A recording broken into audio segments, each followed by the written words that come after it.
What's the good word, y'all? Welcome to New York Jets Syndicate channel. It's your boy DKB here. So I talked about this on a different channel when I was predicting joint practices the New York Jets may have during the preseason. And it looks like we have a little bit more of an update regarding one of those partners in the Tampa Bay Buccaneers. According to Greg Allman, he mentioned that they're hoping to have joint practices in New Jersey. So at least the Jets will be home. And it looks like everything has been done from a preparation standpoint. They're just waiting for league approval, which is great to see because, to be honest, I love joint practices during preseason. I'm very much so in the same boat as Robert Saleh. Let's go out, be able to go out there and hit some other people. Frustration tends to build when the team is just practicing against each other a lot. You can see those relationships fracture a little bit. Sometimes, literally, if you think about like Geno Smith getting his jaw caved in, back in the day. So it's good to be able to go out there and prep against a different team. Also, one that's at least recently had a Super Bowl. I mean, different team now with Tom Brady not at the helm, but a respectable defense, which is something I'm looking to see how our offense is going to be able to go out here and gel and piece things together early, right? You talk about Tampa Bay, 13th overall defense in the league, at least in terms of points being scored against them.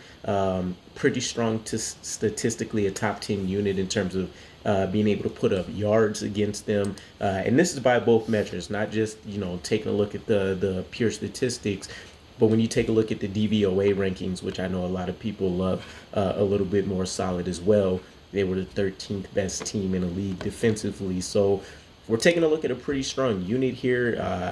Kalijah Cansey, they just brought on board to add to that defensive line next to Vita Vea. Still have Logan Hall out there, Devin White, Levante David still out there doing their things. I did like the kid that they picked up, Yaya Diaby, Jamel Dean out there. Shaquille Barrett is still mulling around. So they have quite a few pieces on this defensive unit. A young Antoine Winfield, Carlton Davis out there locking things down. And obviously, we know the familiarity with Todd Bowles and how he's going to like to run that defense. So, it should be interesting. I think we should be able to handle a 3-4 defense relatively well. But again, this is more so specifically taking a look at how Aaron Rodgers responds in practice to a new team. Ideally, he'll probably only handle a couple live sessions. This will mostly focus on guys like Zach Wilson, Tim Boyle, Chris Streveler, those kind of names that are, on the backup depth chart for our quarterback ranks. But yeah, between Aaron Rodgers, between Zach Wilson, who I think will most likely get the majority of the reps, it'll be good to see kind of how he responds.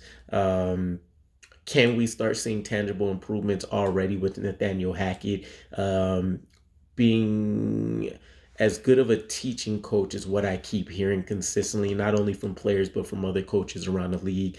Seems more and more likely that his Denver Broncos time was more of an outlier in his career with a bit of a power struggle with him and Russell Wilson, as opposed to that truly being who he is as a coach. So very excited to see what we can do. Let me know what your guys' thoughts are with this Buccaneers matchup here if the league does end up approving it.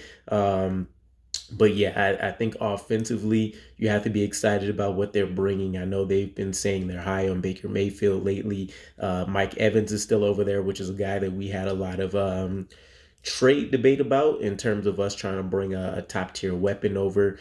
Chris Godwin's over there. Russell Gage was still one of the better slot weapons out there.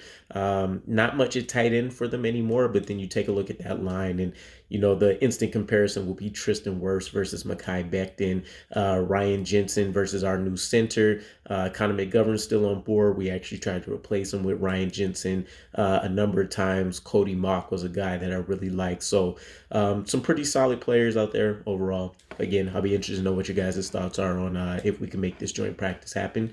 And I'll catch you guys again. Peace.